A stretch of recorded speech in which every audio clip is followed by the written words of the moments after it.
Welcome, everyone. As guys jump onto the call, thank you for making time to be with us today. We're super excited to have all of you with us.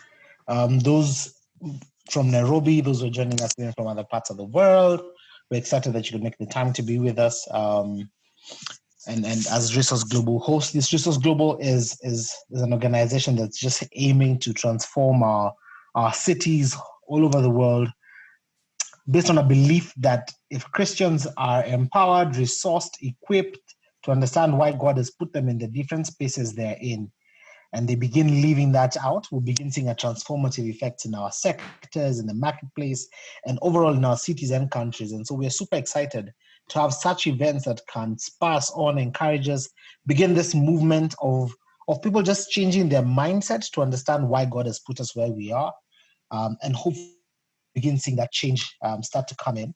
And I'm excited to have Tommy with me. Tommy is the president of Resource Global, and I'll hand over to him to quickly introduce our amazing speaker today, who will help us as we begin this change in mindset. So Tommy, over to you. Thank you very much, Mwangi. I look forward, I've gotten the chance to visit your wonderful city on numerous occasions. I look forward to coming, if not this year, early next year. I mean, Nairobi has completely changed and God is doing something. It is the Silicon Valley of Africa. And I look forward to hearing some of the things that emerges, some of the leaders. And that's one of the reasons why we really want to come and just get to know you guys and serve. I will introduce Katherine, who has impacted my life ever since I read her book, Every Great Endeavor, and somehow or another she answered my email one day and we've developed a friendship. But more so, the co-author of her book, Tim Keller, also influenced me because this is how Resource Global was built. Tim talks about this whole gospel ecosystem, that no one person, no one entity can do it alone. A church and pastors have to work together. Nonprofit leaders have to work together. Marketplaces have to work together to engage each other to really be able to love and care for their city. And so for me, having worked in 12 years in the telecom industry, then now in ministry as a pastor, then in the seminary, I started realizing, Lord, how do we really engage our cities? And the thing is, you got to create those partnerships. How do we do it globally? And so our focus are young Christian marketplace leaders who we believe are going to make an impact for the gospels in their city. And so one of the best individuals I think could really always do that is Katherine Leary Alsdorf. And Katherine, you may need to remind me again what your current title is, but you are an author, you are a speaker, you also helped to found the Gotham City Faith and Work Center, Faith and Work over in New York for Redeemer. You also started working with City to City as their vice president of Faith and Work. You are the co-author with Tim on Every Good Endeavor. And for a number of years, you were a very, very successful CEO in the Silicon Valley. And so you have operated in both worlds, working with pastors, CEOs, and have been a very, very accomplished leader. So thank you for this time and for joining us here in Nairobi. All right, thank you. I think that's my lead in here. I'm going to ask each of you to introduce yourselves with a question. And while you're thinking, I'll do a little small talk. So the question is, what is your biggest question about how to fully integrate your faith with your work? And I want you to answer that whether you're working out in the secular world or you're working as a pastor. What is your biggest question about how to integrate your faith and your work? And we're going to do this live with you speaking. Other things we'll do during the hour or the half hour will be by chat, but I'd like to just go around the room. And I will say I have been to Nairobi, but not since, I think, 1996. So I suspect it has changed a lot. I have a brother who worked with World Harvest Mission, which is now called Surge, in Western Uganda, in Bundabuja, Uganda. So Nairobi was a stopping point. So I've been to Nairobi and Kajabi, but those are the only places in Kenya that I've visited. So I'm hoping that was enough small talk for you to be able to think about your answer to the question, What is your biggest question about how to live out faith and work? So let's just, I'm going to call on you, if that's okay. And so just, if everyone would unmute for the moment so that we can do this as quickly as possible. And Mwangi, why don't I start with you? Nobody's off the hook here. I thought I was going to escape answering this question. No escape. All right.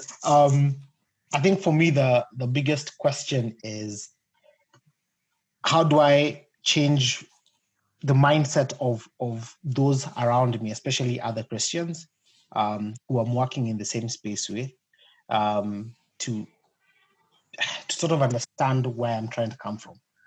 So when it comes to faith and work, how do I get people to buy into what I'm trying to see? How do I change the mindset of those around me? Okay, great. Anthony, I'm not sure I'll say your names correctly, so forgive me, but I think there's only one Anthony. Yes, so that would likely be me. Thank you everyone for coming and showing up. Great to meet you, Catherine. Tommy Lee, I am here on the invite from Tony Chen. And Dr. Guthrie says he's hello.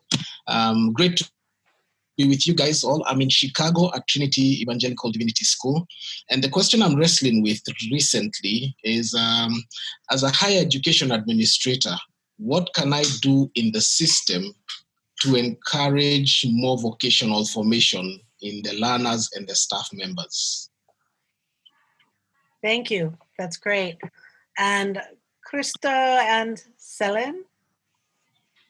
Hi guys, Christy from Pretoria, South Africa here. I think one of the biggest things that most of the people that I wrestle with is just how do you, in the monotony of life and the day-to-day work, how do you understand God's purpose for you and your work, without making some sort of clear separation between your work and your faith? That's great. Thank you. And Mangli, David? Hi, Catherine. Can you hear me? Yes. So I'm here invited. I'm actually part of the cohort in Nairobi. Thank you, Mwangi, for inviting me for this call. And the biggest question is, when you're dealing with kingdom business, especially when you're dealing with the youth, I'm in the tech space where I get young people to just experience their creativity and everything. That space, I'll echo what Mwangi said.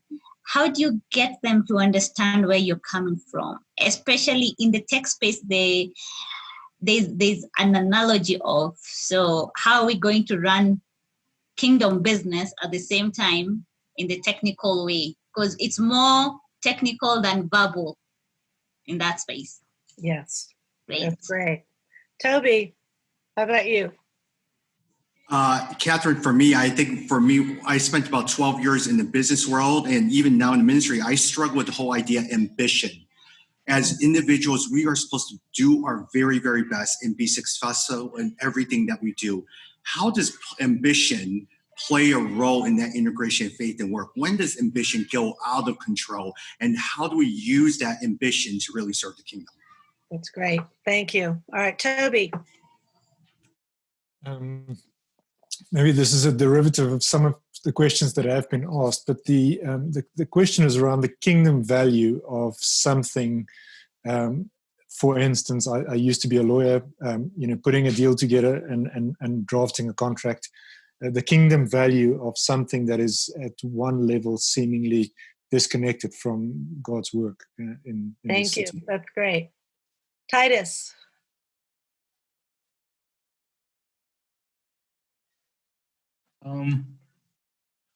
Thank you for the opportunity, Mwangi. I think for me, the biggest question is how to bring that kingdom difference to work, especially to cultures that are already established.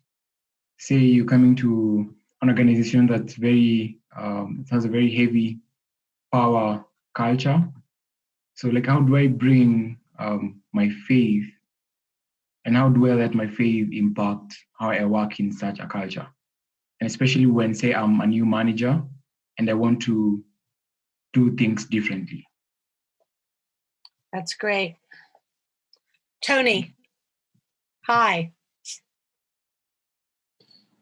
Hi, Catherine. Good to see you again. I think my question is, I just think about actually more from your perspective as you've been working through this topic. What do you think is the greatest misperception about work-faith integration? Great, thank you. And Cedric.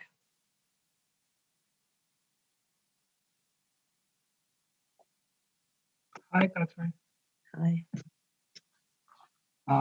Well, sorry, I just joined in, but I'm open just to hear what are the things that I can take home about work and faith.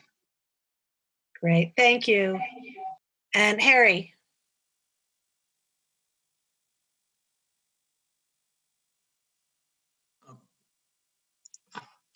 Okay, thank you.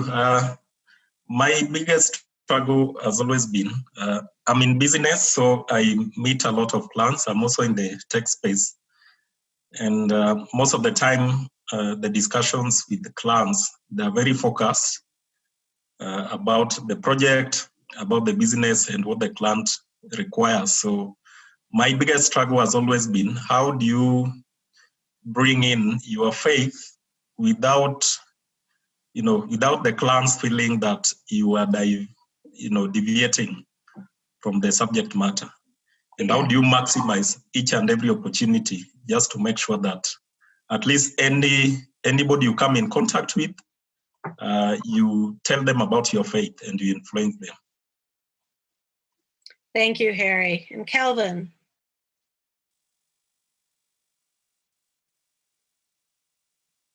So you need to unmute.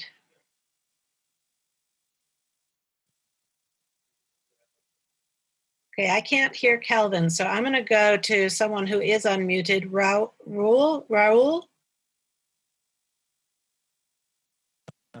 Hi, Catherine. A little louder, Raul. Hi, how are you? Good. Okay. First of all, thank you. I've been invited by Mr. Mwangi. Just to answer the question, I think my biggest question would be in integrating a secular world or a business that is not related to my faith, and how to bring in my faith in such a business or in such a work environment where they're not related with the faith in any how. That's great. Thank you. And I'm just going to do one more just for the interest of time. In the interest of time. So Lydia. Good evening, everyone. My name is Lydia. I'm in Nairobi. And in answer to the question, maybe it's not so much how to integrate your faith, and well, it is actually in your work. It's when you know what God wants you to do, and positioning yourself in a way that you can serve effectively as God has sent you. I think that's my challenge. To overcome any obstacles when you know what God wants you to be doing. Yes. Thank you. That's helpful. And I hope it's helpful at least to hear some of the others of you on this call, and that this will be the beginning of an ongoing exploration of what God has in mind for this cohort of people in Nairobi. And it certainly gives me a little bit of an understanding of where you are.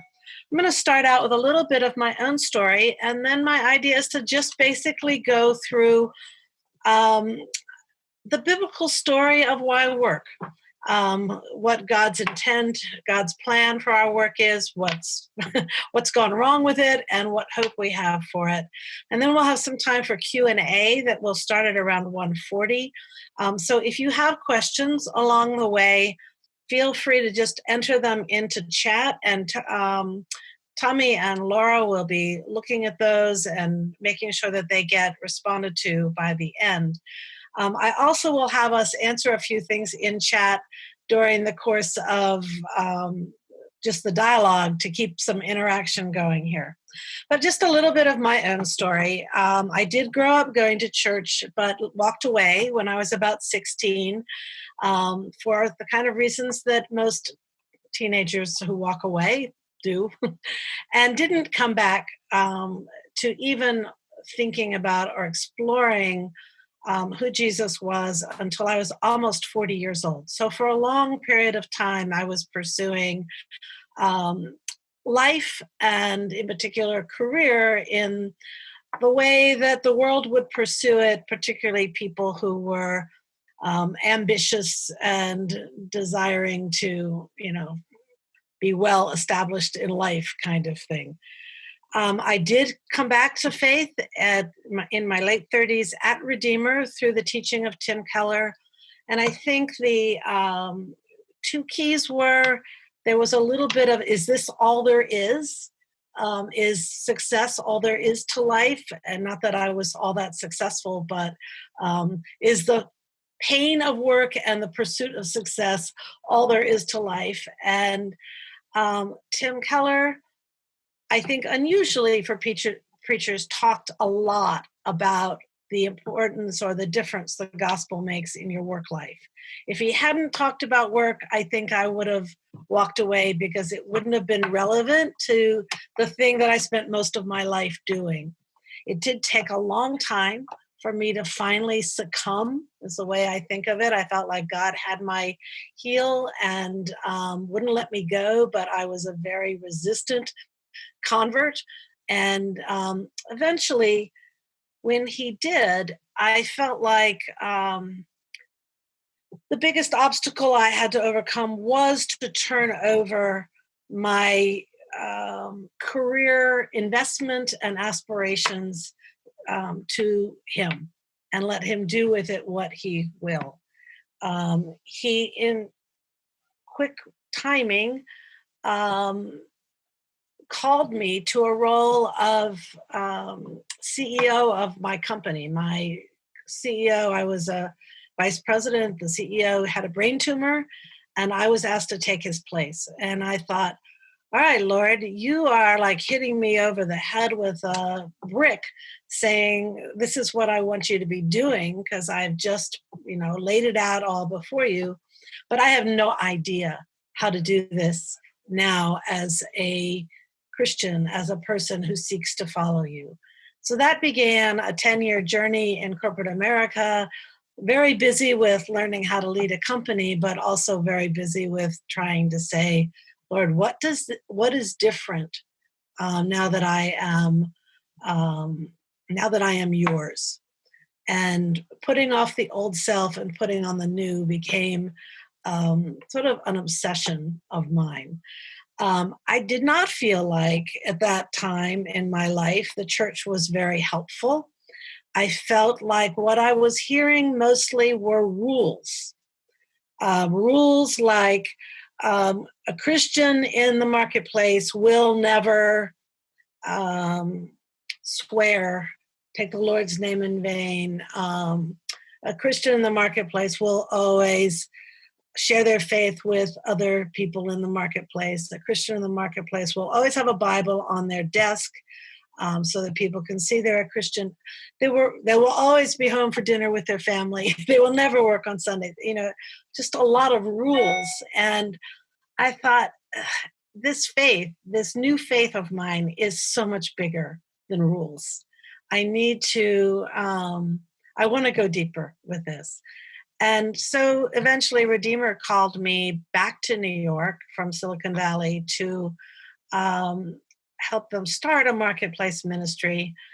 And while I felt sorely ill-equipped to do that, I felt extremely knowledgeable about the needs of people in the marketplace and the kinds of things that would make a difference in their life. So that began the journey that almost 20 years ago now of helping equip people for a more vibrant, life-changing, gospel-transforming work. So the book that Tim and I did on called Every Good Endeavor really is a summation of Faith and Work 101 that we felt would, after 10 years of just exploring this with our people, felt like would really make a difference. And the bottom line was none of us out there in the marketplace had enough theological grounding to really figure this out in the challenging gray areas of navigating a culture that didn't share our beliefs about how the world works and who was in charge of the world. So I had to go much deeper than what I was seeing in the minimal number of Faith and Work ministries that I saw out there. And that was just, it was what's it all about? A basic discipleship to those of you who lead ministry, but a discipleship oriented to our work lives. So that led us to this, dig deep into the biblical storyline and compare it and contrast it with the world's storyline for work that that everyone who goes to church is confronted with on a daily basis. So my first question for your chat is, what is the world's story for work? Why does the world tell us we should work? So just put a one-liner into the chat and we'll all get to read that. So if you can open up your screen to reading the chat function. So Tommy, if you can retype that question, what is the world's story for work? Why does the world say we should work? So I'm going to look, so we can retire and not work anymore. And I have certainly lived in that storyline as a Silicon Valley entrepreneur leader.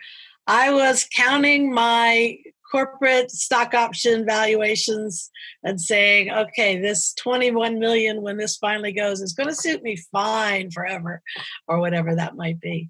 So I was certainly in that, let's see if we could retire early to make money. The world tells us we need to earn a living, build a career. Some will certainly say work is a curse. We have to do it, but it's a curse, and I dread every moment of it. Pay bills, live a comfortable life, live a responsible life, to be remembered, so an identity. So that's great. That's a really good set of questions. And we are all indoctrinated into that mindset far more than we're indoctrinated into the gospel story mindset. So our jobs, if we're pastors, is in 30 minutes a Sunday to reorient everyone into a biblical mindset when at least 40 hours a week they are being indoctrinated into the world's view of work. And so how do we do that? It's a pretty, I think it's probably the biggest change. If you're a leader of change in the world out there, and you talk about how hard it is to change a culture or to change people to do what you want them to do, that's what you're doing as a leader. The biggest change in the world is to get people to live for God instead of live for themselves. And that's really what we're trying to do in a Faith and Work ministry, is to reorient from the world's take on work, which is you're working for yourself. You're working for your own good, to helping them see God's picture, that you're working for God's good and you're working for God's purposes. So if you feel, those of you who said the biggest question is to how to get, Mwenge, you reference to this, how to get other people to see it. Don't be discouraged. I mean, this is the hardest thing to do, is to get people to move from living for themselves to living for God and seeing the world as God sees it. Nonetheless, that's our calling and that's our mission here. So the biblical storyline is not about a set of rules of how to be a Christian at work. It's not even how to share the gospel verbally with other people at work. It's how to bring about deep heart change in ourselves so that we're truly working for God's purposes in God's plan as opposed to for our own purposes. So I just want to go through as briefly as I possibly can an abbreviated version of the biblical storyline so that we're really looking at it as it relates to work, as grounded as we can be, but simply for today. So number one, God's plan for work. So God's plan for work is cosmic in scope. So often our view of our faith is just personal. It's a personal salvation. And what I want us to understand is that we are just fortunate players in this cosmic plan that God has for the renewal of the whole world. And if we don't start with that, then our work it's hard to understand why our work matters. If it's all just about us being saved and us going up to heaven when it's all over, then why does your work matter? But we really cling to the broader picture that starts in Genesis and concludes with verses like Romans. In Romans, it says the whole world groans for this redemption. It's a cosmic story that we're part of. Therefore, our work matters as part of God's cosmic plan. So God's plan for work, it's cosmic in scope. His design is that we are made in his image to continue on, to carry on with his work of creating, his work of cultivating the world. So why didn't he do it himself? Why didn't he name the animals himself? It's because, he clearly could have. He could have named them better than we did.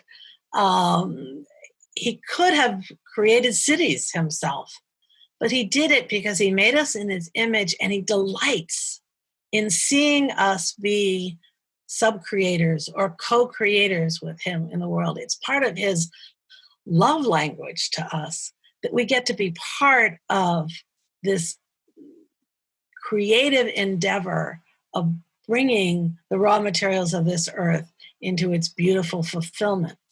So his design for work is that we are made to do this. So often, and a couple of you referred to it, it's at work as this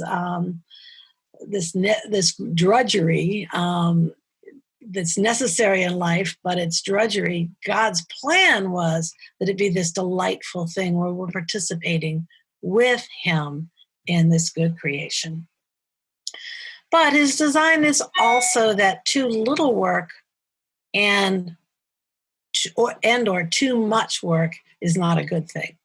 So I was in the vein most of my career of too much work. Some of you may be in that, ignoring the need for a rhythm of work and rest. And right now in COVID, there's a whole lot of people in the mode of too little work and worried that their job may end or they may not have sufficient work. There's whole groups of people who struggle with having enough work that's meaningful and productive and puts a roof over their head. So God's plan is that there be a balance between good, productive, fruitful work, but not overwork, not so much work that we're not resting, rejuvenating, and worshiping him on a Sabbath rhythm. So work in God's design is the form in which we make ourselves useful to others and in which other people make themselves useful to us. That's sort of the cosmic picture that we're a part of. I think the Christian church has fallen down on painting that cosmic community picture of work. Secondly, God's plan for work is that it's part of giving his people dignity. there's a huge dignity at work. And I think the brokenness that we're confronted with the most often is work that reduces our human dignity rather than enhances it. And so how can we, as either givers of work to other people or colleagues who are working together with other people, really be embodiments of the dignity of work and sharers of the dignity of work, which really, I think, as much as witnessing verbally to the gospel, witnesses as an embodiment of the gospel with our colleagues and with others that we work with. Just the recognizing that when we're working, when we do work well, with dignity worthy of people made in God's image. And then thirdly, the third part of God's plan for work is the cultural mandate. And I hope all of you have heard that term before, but that idea that God made us to fill the earth with good things, to create cities that flourish. All work, and I think your next session is going to really dig deep into this with Andy Crouch. All work is culture making. Culture, as we live in it, is comprised of the work of all the people that are working on a regular basis. Sometimes the bad work of a few can ruin the culture of many when it comes to the culture of our cities or our communities or our countries. And I'm sure you see that in areas of corruption in your own environment, that it takes very few corrupt people to damage the goodness of the culture around us. But our antidote to that is to work in new culture-making ways, culture-rejuvenating ways, culture-glorifying ways. So work as the cultural mandate to build culture, to create culture, to contribute to culture. And we can't do that alone. So cohorts like this are so essential for being communities of people trying to be redemptive and builders of healthy, flourishing culture in our cities. And then work as service, work as serving the rest of the people in the world. So the famous quote by Martin Luther is that the milkmaid, as she milks the cow and brings the milk to the table of her neighbor, are God's hands serving the needs of others in community. And so often our church has gotten stuck in a dichotomy, and I think this is true in the African church as well as the church in the US, of people who work in the church, the pastor or the ministry, are more important in God's eyes than the milkmaid milking the cow or the tech person creating the software project. And I think one of you said one of the challenges they see is, or what is the biggest challenge I see? And I think one of the biggest ones I see is that work in the church is viewed so often as more important than the church work that people are doing in every sector of our society, every sector of our city. I think it's done a huge disservice to God's plan for all of the church to be working in all of the world. So that's my summary of God's plan for work. I've got about 2 minutes left. So Tommy, I'm sorry, I'm going to really run quickly through, I think, the second part, which is so important, the problem with work. So I just want to break it down to 2 pieces. The problem, work is broken out there in the world. So it's broken right now by a pandemic. It's broken by hurricanes. It's broken by poverty that is cultural poverty. It's broken by lots of things out there that we can't directly control. It's broken in the world, but it's also broken in our hearts. And I would like in your focus as you're moving forward with this to be as focused on what's broken in your own heart, what's broken in the hearts of the people you work with, as you are what's broken in the world out there that needs to be fixed. I'd like us to be Christians who aren't just pointing to that person's broken, but people that are pointing to this is broken in me, that understands that the sin in the world that pains God so much runs through all of us. And hopefully we're being sanctified over time, but we continue to be in our work these sort of factories of idols, our own desires to make work about us, to look good, our own desires for comfort and pleasure, our own desires to have work serve us instead of work serve others, is part of the brokenness of work. And if we can be out there as witnesses of repentance and witnesses of confession and humble repenters of where we've gone wrong, then I think our witness is going to be a whole lot stronger for those who don't know who Jesus is and the power of Jesus's grace and redemption to us. So just to summarize that part, work is broken. Work's broken out there, and God calls us to fight against that and do what we can to redeem that. But God, work is also broken in here, in our hearts for it. And the more we can recognize the power of the gospel to change the deepest parts of our heart and how we work so that we can serve others more freely, the more we can be part of God's redemptive plan for work in this world. And of course, part 3 is then what's our hope? What's the hope for gospel transformation? And I'm just going to let the rest of your sessions jump into that a little bit more deeply.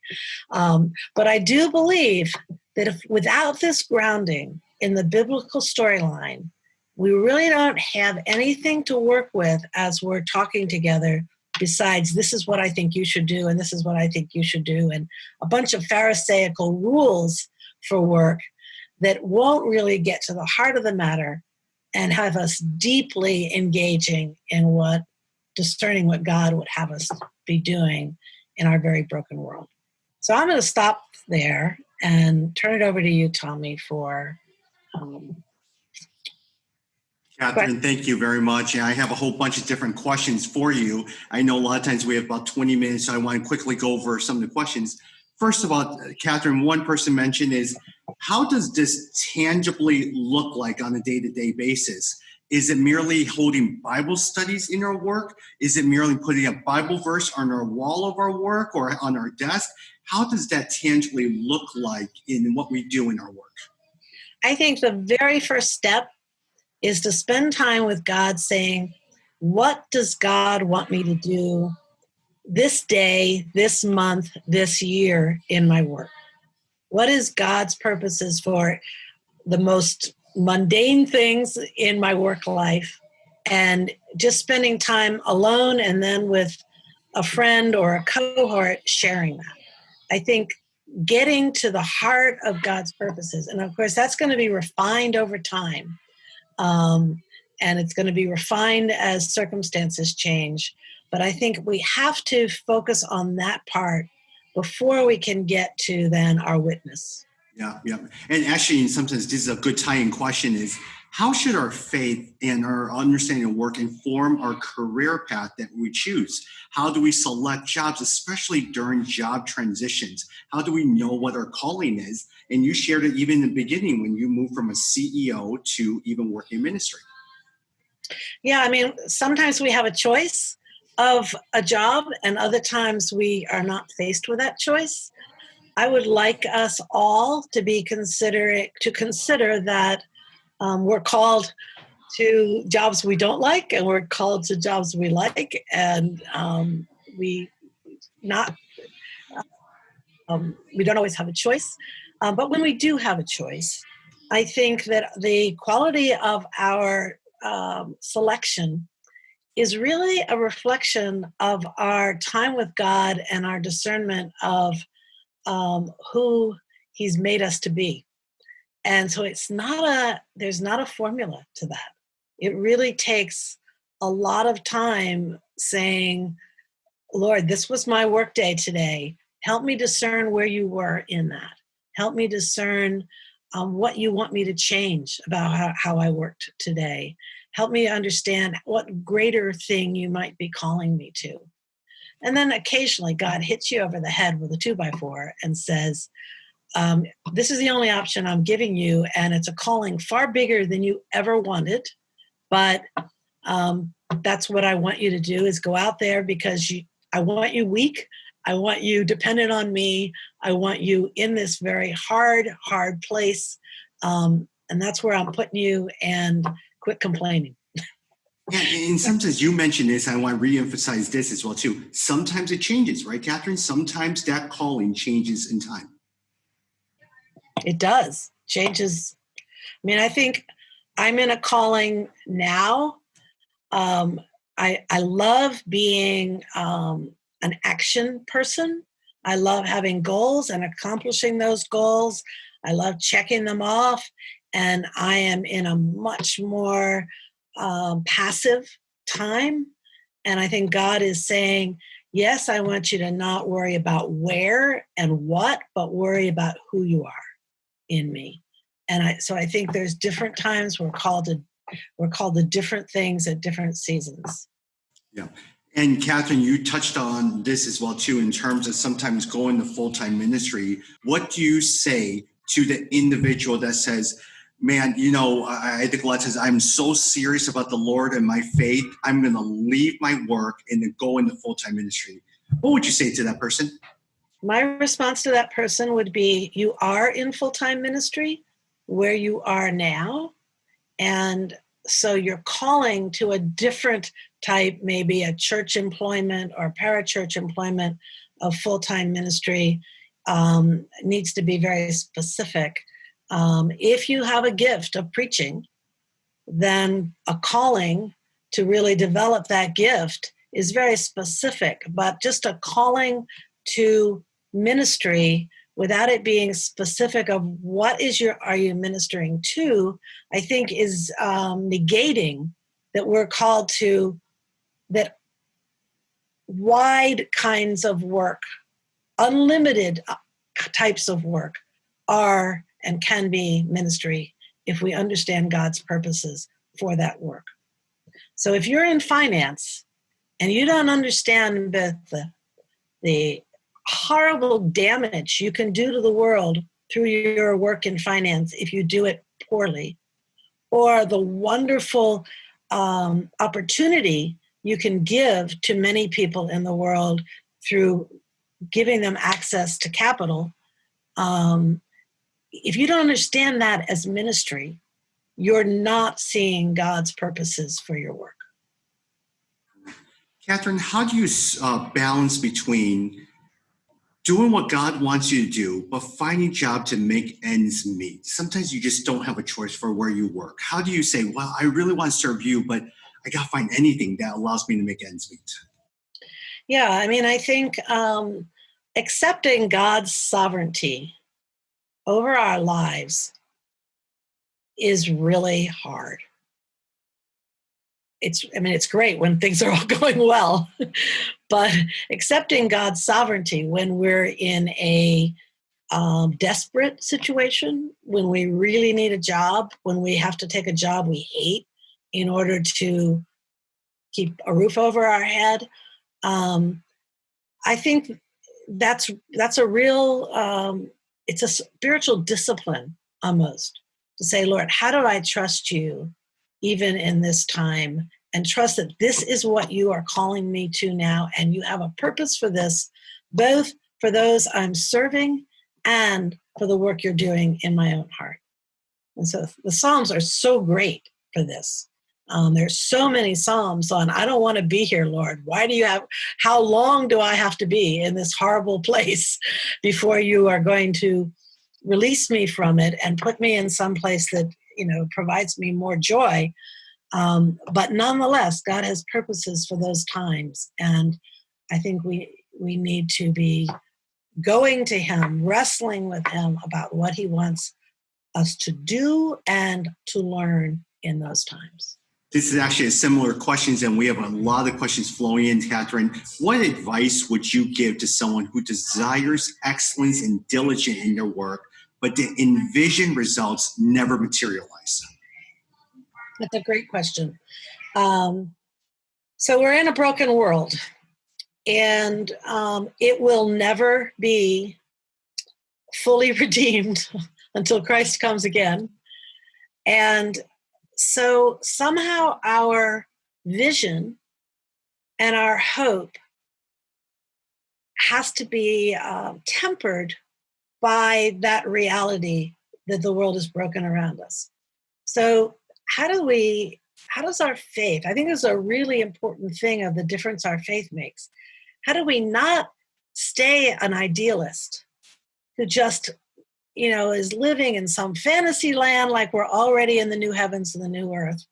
And how do we not become a cynic who's so discouraged by the brokenness around us? We are called to bring hope in the midst of a very realistic view of the brokenness of the world.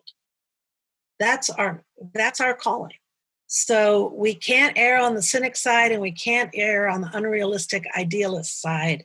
We need to be bringers of hope, bringers of gospel, love, and grace and truth into that brokenness. So our vision will never be fully realized.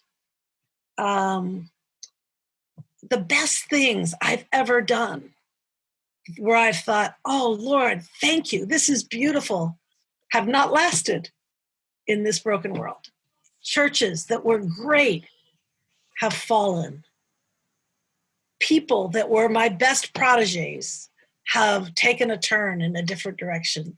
I mean, there's always a brokenness.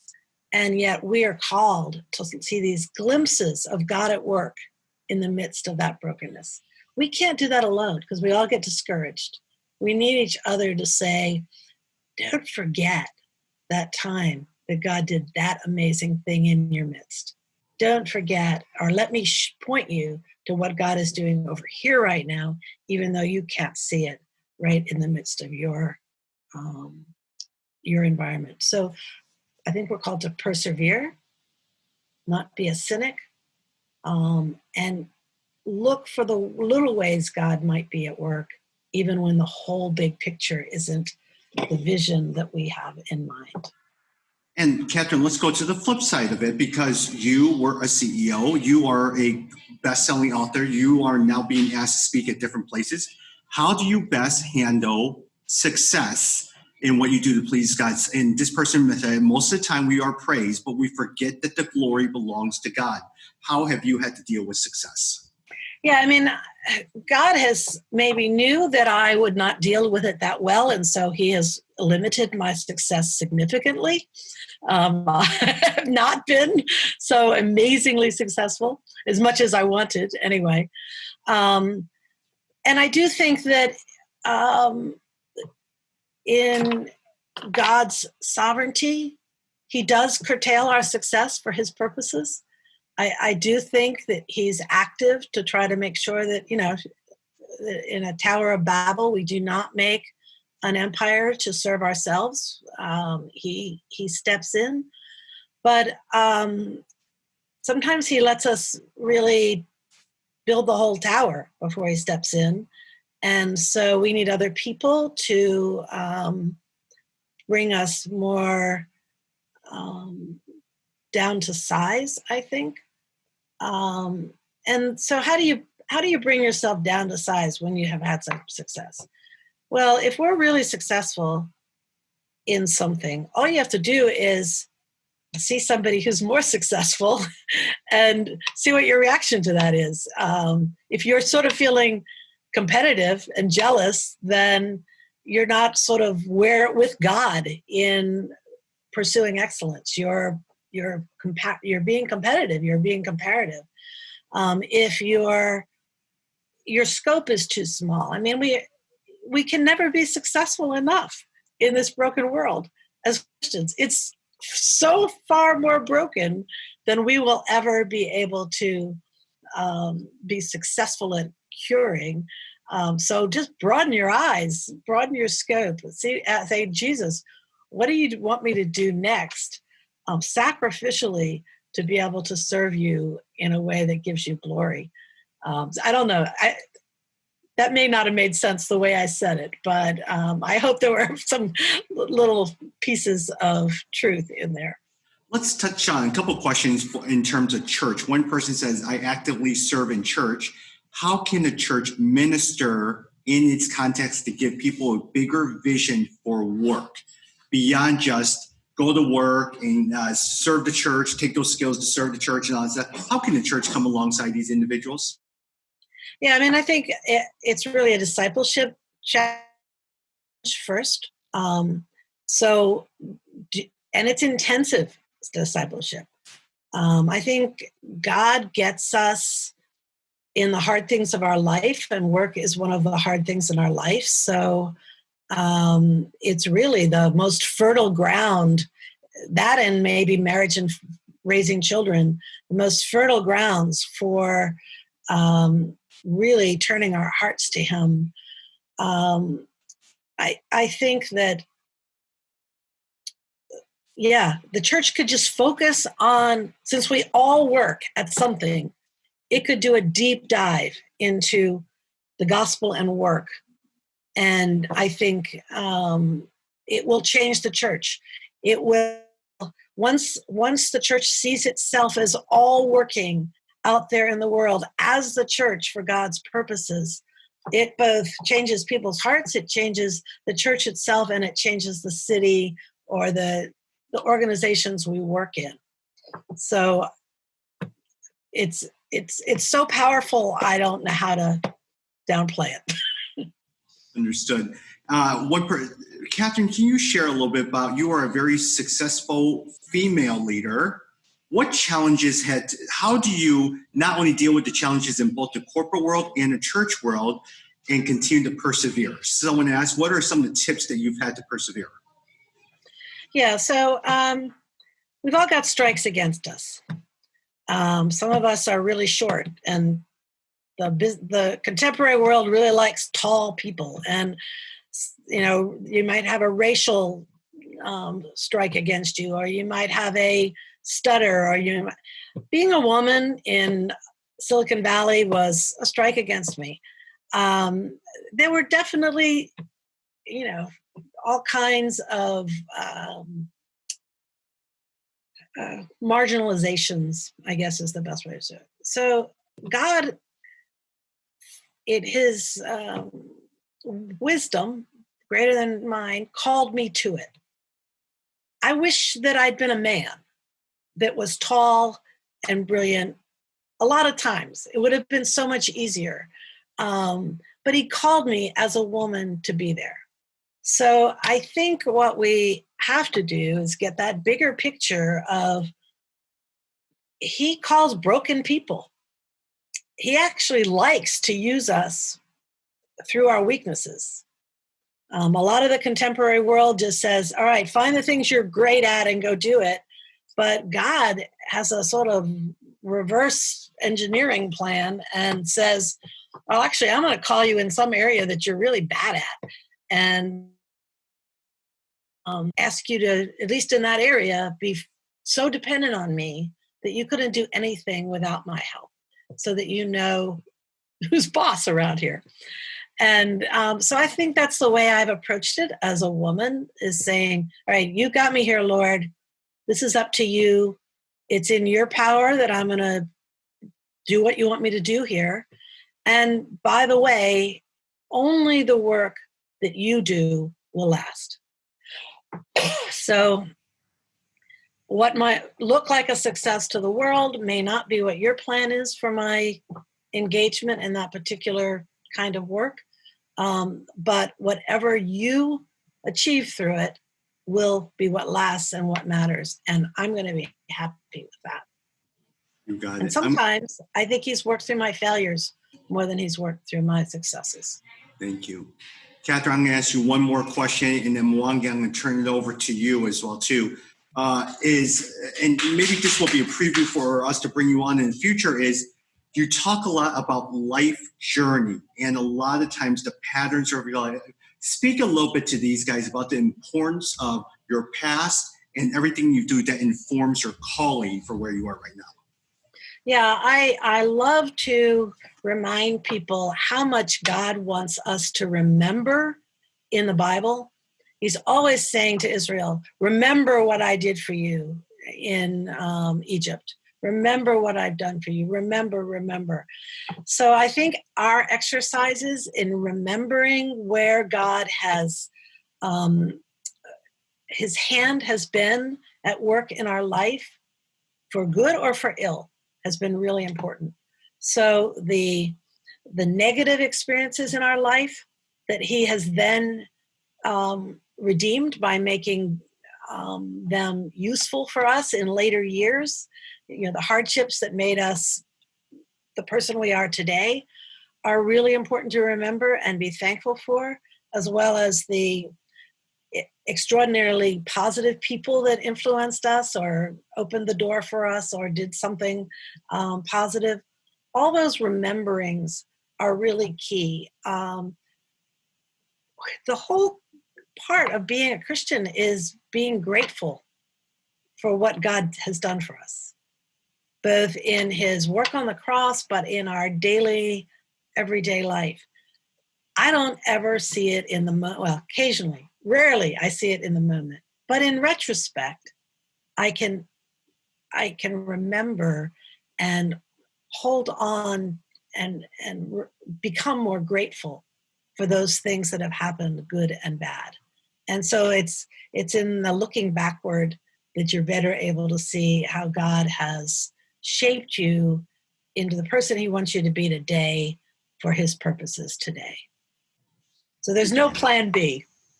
You know, we are in the plan A for his purposes for us today. And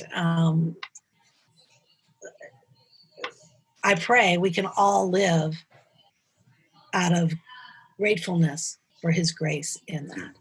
Yeah. Katherine, thank you very much. And you are, Katherine and everyone, we try to have these monthly gatherings in Nairobi designed for marketplace leaders. Katherine, we actually have Shundran Thomas, who is the president of Northern Trust Assets and also associate pastor of his church in Chicago. You're this month, and the next month is Andy Crouch, and we're hoping every single month to provide an example, whether it's from different parts of the world or from Nairobi, to really be able to share examples of how they are integrating their faith and some of the things that we need to learn along the way. With that, I'm going to turn it to my good friend. Oh, yes. One question. If you could compile the questions in chat and send them to me, yeah. I'll write a response, and then Mwangi can send them out as a document. You got it. Okay? You got it, Katherine. And I am saving the chat right now, and Mwangi, I'm going to turn it over to you. Thank you very much, Katherine. We really appreciate it. We wish you had more time to continue to engage with you. And hopefully one day we'll have you again. But thank you so much for giving us your time today and just sharing with us what God has done through your life and just the different things you've been learning. To everyone else, as Tommy has said, we hope to be doing this monthly. So please keep looking out in your emails for details of our next event. We have our next one on October the 9th. And I hope as many of you as possible will be able to join us. If you jump onto the Resource Global website currently on the events page, you will actually see the event is live. It's up there, and you can register early so that you don't have to forget. And we'll be happy to have with us as we continue to just go on this journey that's challenging us to rethink what we're doing with our faith in the different doors that God has opened for us, as we see how we can transform this city for God in the different opportunities for influence that we have. So thank you yet again, Katherine. It was a joy to have you with us. But if any of you just would like to get to know more about Resource Global, get to know more about what we're doing, please feel free to contact me as well. I'll put my contact details on the chat, and we can be able to have more conversation. We have a podcast where you can hear more stories from people like Katherine as they share their different encounters. So if you go to the website, you'll see our Up Next podcast there. You can catch us on Facebook, on Instagram. Just search for Resource Global, and you'll be able to just find out more about us, engage more with different events we have. But thank you for your time, everyone. It was a joy having you, and I hope to see you with us again next month. And Anything before we close? Yeah, just one thing, Mwangi, a lot of times when you guys go on the Up Next podcast, you're going to realize, man, there are not a lot of African voices on there. And that will be coming as Mwangi starts. He's going to host his own podcast, and we are wanting to interview you and hear your story. So I look forward to hearing some of those stories emerging out of Nairobi. Great. Thank you, everyone. It was a joy. See you next month on the 9th of October. Bye, everyone. Thank you. Bye. Bye.